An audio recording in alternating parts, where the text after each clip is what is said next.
This is a story you'll definitely want to hear to the very end. Chapter 1. Facade. Every lie begins with a pretty picture. Ours hung in a mahogany frame in the living room. Me, my wife Helen, and her mother Eleanor Vance. We're standing in a park in autumn, smiling so wide it looks like our faces might crack from the strain of feigned happiness. It was a facade. The perfect facade concealing a crypt where my soul and our family savings were rotting in the dark. I loved Helen. I swear, that part of the story is the God's honest truth. I loved her laugh, which scattered through the apartment like silver bells, the way she crinkled her nose when she was annoyed, the warmth of her hand in mine. Like everyone else, we were making plans. A cozy 3-bedroom house with windows overlooking a quiet yard. 2 kids, a dog. It was a dream cut from a glossy magazine, a standard-issue cookie-cutter fantasy, and I wanted it more than anything. We were saving for the down payment. Every dollar deposited into the account labeled "Our Future" was the brick in the foundation of that dream. And then there was Eleanor, my wife's mother, my mother-in-law. She was the chief architect and foreman of our perfect life. A woman of 55 with the posture of a retired ballerina and the gaze of a puritanical judge. Her world was woven from right and wrong, from the crystal-clean tablecloths on Sundays and a sterile orderliness of thought. She lived by rigid, old-fashioned rules, where the man is the provider, the woman is the keeper of the hearth, and love is, above all, a responsibility. She baked incredible apple pies and just as effortlessly could instill in you a profound sense of guilt over a crookedly hung towel. I respected her because I had to, and I feared her because I thought she saw right through me. Oh, how wrong I was. "Paul, dear, you're not eating enough," she'd say, sliding another piece of pie onto my plate. "A man needs his strength. He's the pillar of the family." I would smile, chew, and feel her care twisting into a noose around my neck. Every Sunday we gathered at her table. Helen would chatter about her work, Eleanor would share news from her charity board, and I was the festering abscess on the healthy, rosy body of this family, the worm that had already begun to devour the apple from within. My fall began quietly, almost imperceptibly, with fatigue, with the feeling that I was playing a role in someone else's play, titled The Perfect Son-in-Law. The role demanded that I be strong, confident, reliable, but I couldn't do it anymore. I was suffocating on all that righteousness, on the scent of starched linen and vanilla. I needed air, even if that air was poison, and I found it. I opened a tab on my laptop that I should have never opened, and so began my descent into a hell paved with other people's photographs and the promise of a moment's oblivion. At first, it was just curiosity, then an obsession, and then I took the money from our savings account. The first brick from the foundation of our future was pulled out and thrown into the furnace of someone else's paid pleasure. I told Helen I'd found a promising investment opportunity, and she believed me. After all, I was the pillar, a strong man who just wasn't eating enough. Chapter 2. The Sickness. Her name was Kira. That wasn't her real name, of course. In her world, there were no real names, just as there were no real feelings. Everything was a commodity. Her name, her smile, her time, her body. And I became a customer, a regular, generous, self-loathing customer. Our meetings had nothing in common with the sordid romance depicted in movies. They felt more like a doctor's appointment. Sterile apartments in anonymous high-rises, smelling of cleaning chemicals and other people's loneliness. She always waited for me in the same silk robe, with the same polite smile on her face. There was no vice in her, no passion. There was only work. She was the perfect performer. She said what I wanted to hear, did what I paid her to do. And therein lay the terrible trap. I wasn't looking for sex. I was looking for an exit. When I was with her, I wasn't Paul Deere or the pillar of the family. I was nothing, just a client, a nameless wallet. And this gave me the illusion of freedom. Here in these soulless rooms, I could peel off the mask of the model husband I wore 24 hours a day. I wasn't paying for her body. I was paying for an hour of not being myself. My obsession grew like a malignant tumor. First, 1 meeting a month, then 2, then 3. The balance in the Our Future account was shrinking fast. I lied to Helen. I lied badly, but she wanted so desperately to believe me that she didn't notice the obvious. A bad investment, a loan to an old friend, urgent car repairs. My lies became more elaborate, and my self-hatred grew deeper. "Paul, I was looking at house prices. They've gone up again," Helen said one evening, scrolling through real estate websites. "Maybe we should put a down payment on that one we liked. We've almost saved enough." I felt an icy hand clench my heart. Almost was the key word, because almost was short $20,000 that I had wired to an anonymous account just hours before this conversation. "Let's just wait a little longer," I said, trying to avoid her eyes. "The market's unstable. I want to find the absolute best option for us." The absolute best option for us. I said it knowing I was destroying that option. I looked at my wife, at her trusting eyes, and saw myself as a monster. I would come home after meetings with Kira and feel as though I reeked of betrayal. I'd stand in the shower for a long time trying to scrub the filth off me, but it had soaked under my skin, seeped into my blood. This passion, this sickness was destroying me. I stopped sleeping. I lost weight. When Eleanor saw me, she looked at me with concern. "Paul, you're not taking care of yourself at all. What's wrong? You look like a ghost." I'd laugh it off, blaming stress at work. And I would think to myself, if only you knew, Eleanor, if only you knew what kind of stress I'm using to treat my stress. If you saw the wire transfer receipts, you would curse my name. But all you see is a tired son-in-law who needs to eat another piece of pie. And that blind faith made me feel even more nauseous. Chapter 3. The Suspicions. Paranoia is the faithful companion of guilt. When you're mired in your own lies, you start to see deception everywhere. You become observant, like a predator, searching for signs of the same sickness in others that is poisoning you. And I began to notice things. The first bell was Eleanor's silk scarf. It was expensive, a designer brand, the kind sold in boutiques downtown, not at the department store near her house. She wore it to a family dinner, casually knotted at her neck. "That's beautiful, Mom," Ellen exclaimed. "Where did you get it?" "Oh, this..." Eleanor hesitated for a second, adjusting her immaculate hair. "I snagged it at a clearance sale. Just got lucky." I said nothing, but the price tag I had once glimpsed on a scarf like that in a shop window did not square with the concept of a clearance sale for a retiree. But I dismissed it.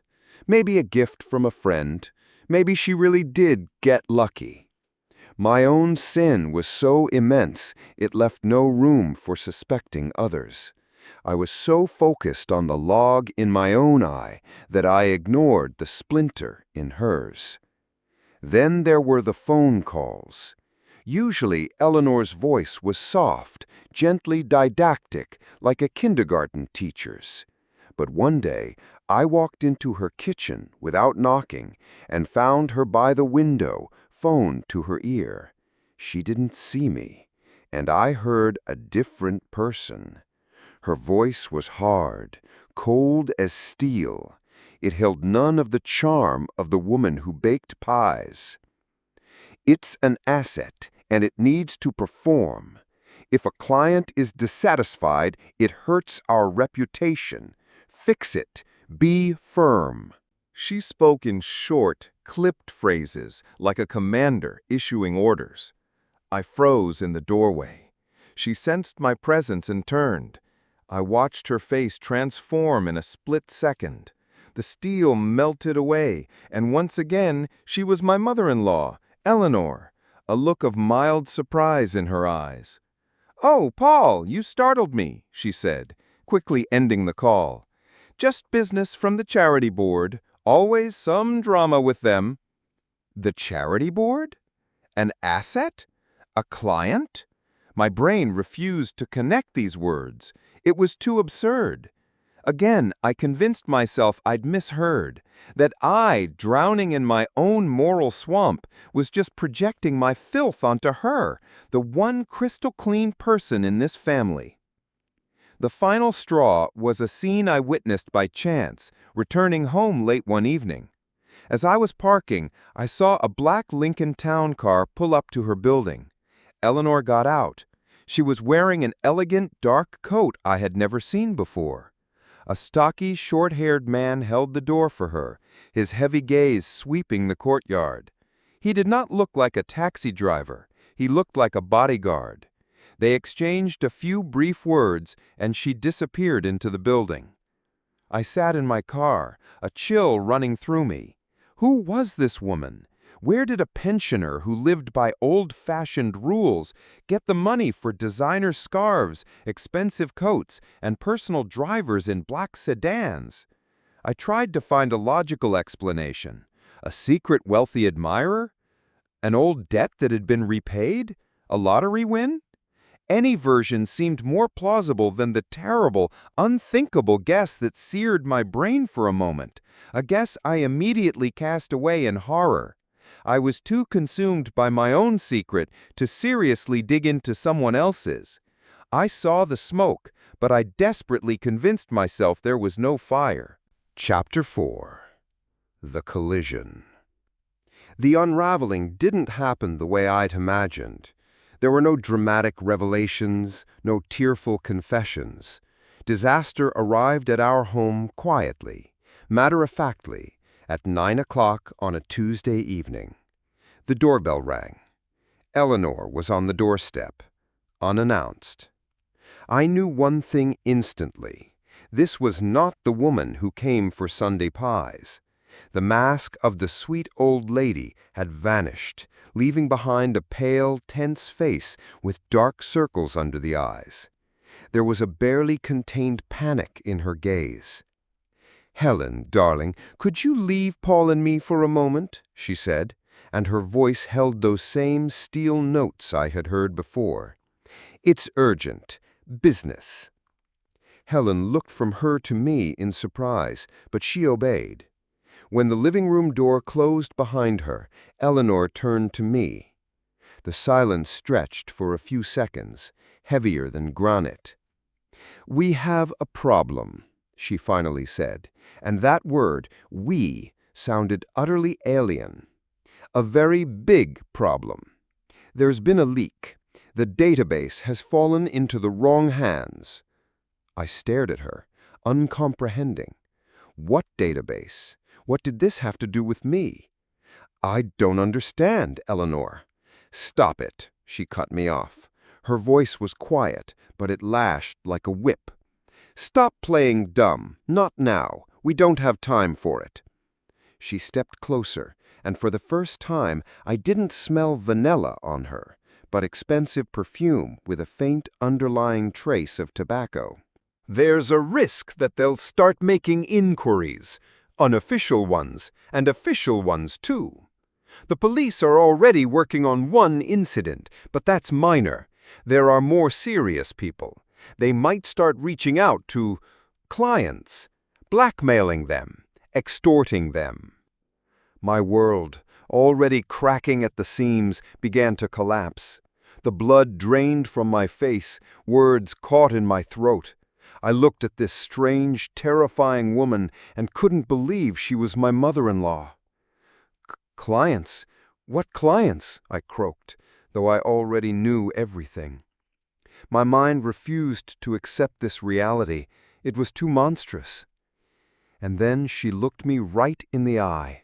Her eyes were cold, like a surgeon studying a tumor. Don't be an idiot, Paul. I've been running this agency for 10 years. I know my regular clients by sight, especially when they're members of my own family, and especially when they book Kira 3 times a month for the last year, blowing money my daughter was saving for a house. Silence. A ringing filled my ears. I looked at her, but all I could see was a blur. My mother-in-law, Eleanor Vance, the woman who had taught me to live a moral life, the owner of an escort agency, my madame. My brain exploded. The world shattered into a billion pieces. Every piece of her advice, every phrase about morality and propriety now sounded like a sick joke. Every pie I had eaten at her table felt like it was baked from ash and lies. My secret, my shameful, dirty secret that I had guarded so carefully, was nothing but a minor line item in her vast, cynical business empire. I thought I was deceiving her, but I was just a line in her ledger, just another client. I don't remember what I said. I think some choked sound like a groan escaped my lips. I sank into an armchair because my legs would no longer hold me. She looked at me without pity, without sympathy, only cold, businesslike calculation. "Your feelings are of no interest to me right now," she snapped. "They have transaction records, account numbers. They could come to you. They could come to this house. They could tell Helen everything. Do you understand what's at stake?" She said her daughter's name, my wife's name, and it brought me back to reality. Helen. She was just beyond the wall, in another room, living in her clean, ignorant world. And the two of us, two monsters, had just made an unspoken pact to keep it that way for as long as possible. The son-in-law and the mother-in-law were gone. In their place were two accomplices, bound by the same filth. Chapter 5. The Unholy Alliance. The next day, we met at a generic coffee shop on the edge of town. She chose the place. Neutral ground. A battlefield where yesterday's enemies had to negotiate a truce in the face of a common foe. We sat opposite each other at a rickety table by the window. I looked at her, trying to find a single trace of the old Eleanor Vance in that hard, composed face, the one who would fix my collar and worry that I wasn't eating enough. But she was gone, vanished as if she had never existed. Seated before me was a madam, the proprietor, a smart, cynical, and ruthless businesswoman. She was studying me too, but there was no disgust in her gaze, only annoyance. I wasn't just a traitorous son-in-law, I was a faulty asset, a weak variable in her flawless equation. I was a problem that needed to be solved urgently. "All right," she began without preamble, placing an elegant leather-bound notebook on the table. "First, you physically destroy your phone and your laptop. Don't just wipe the data. Second, all the credit cards you used for transfers, cancel them and have them reissued. The reason is that they were lost. Third, no contact with anyone. Do you understand?" She spoke like a detective conducting an interrogation. I nodded silently. My voice was gone. "I'll handle things on my end," she continued, her tone unchanged. "I deleted your data from the main database long ago, as soon as I realized who you were. I'll wipe the backups tonight. But there's the human element. There are people who might remember you." There wasn't a gram of remorse in her words, just a businesslike approach. I couldn't take it. "How could you?" I finally managed to squeeze out, and my voice sounded pathetic and foreign. "Helen, your own daughter. You taught me to live the right way." She raised her eyes to me, and for a second something like weariness flickered in them, but only for a second. "Me?" She gave a wry, humorless smile. "What did I do? I built a business that allowed Helen to go to the best college, that allows me to live comfortably and help you both. I provide work for dozens of girls who would otherwise be on the streets for pennies in far worse conditions. I provide a service to men who are willing to pay for it. And what did you do, Paul?" She called me Paul, dear, again, and the affectionate term sent a chill down my spine. "You," she leaned across the table, her voice as corrosive as acid. "You stole your wife's dream. You lied to her face every single day. You brought a filth into our home that you purchased with her money. So which one of us is the hypocrite, hmm?"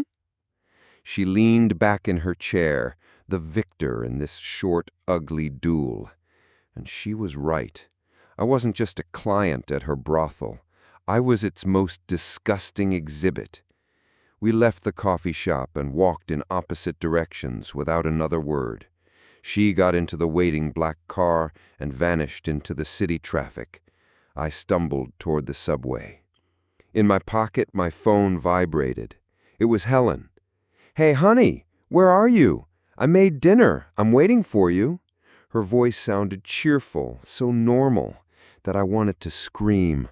"On my way, darling. Be home soon," I replied, perfectly imitating the voice of a loving husband. I looked up. I couldn't see our building yet, but I could already feel it. It wasn't a home anymore. It was a fortress built on a foundation of dual lives, guarding a monstrous secret. And my mother-in-law and I were now its eternal, damned wardens, chained not by family ties, but by a bond of shared sin.